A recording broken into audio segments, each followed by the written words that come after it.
Hello guys, isang napakagandang araw.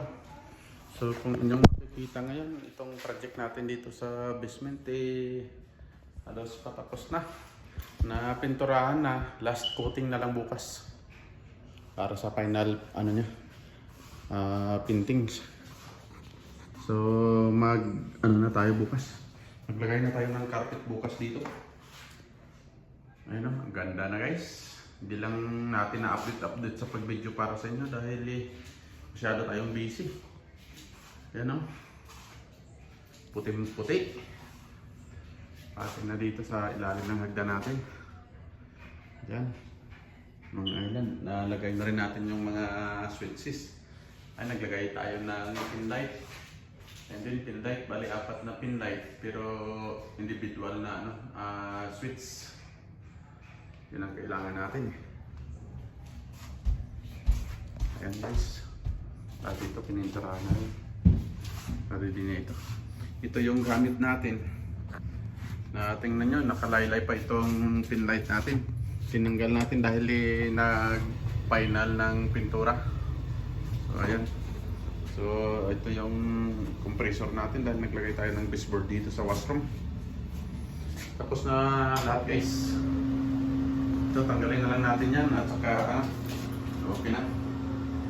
Yan bukas.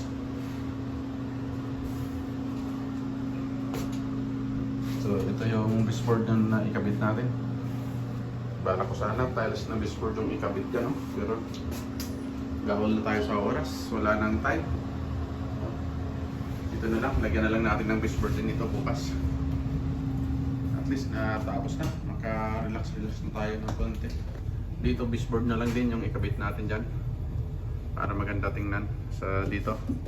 Kasi kung drywall, kailangan pa nating maglagay ng corner, itong corner na ito, at saka magmadding ulit. Pero kung yung baseboard lang, hindi na natin kailangan magmadding. Ayun, nalinisan na rin natin ito.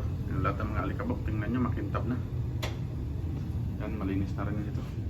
Ito mga na lang ito ng pintura. At saka ito. Ayan, dito maglagay pa tayo dito ng parang hugasan.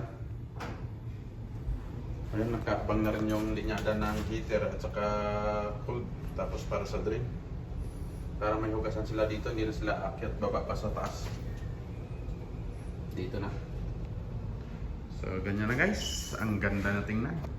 Salamat sa tulong ng dalawa nating kumpare na nahabol rin natin sa wakas bago darating yung yung borders.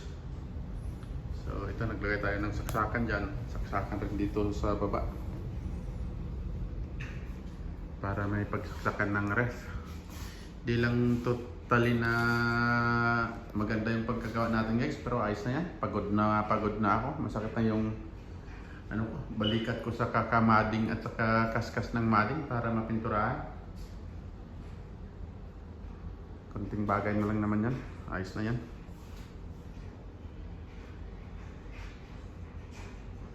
So, ganito lang guys. Hanggang dito na muna yung ating video. Maraming salamat at thank you sa inyong palaging pagsuporta. Bye-bye and God bless po.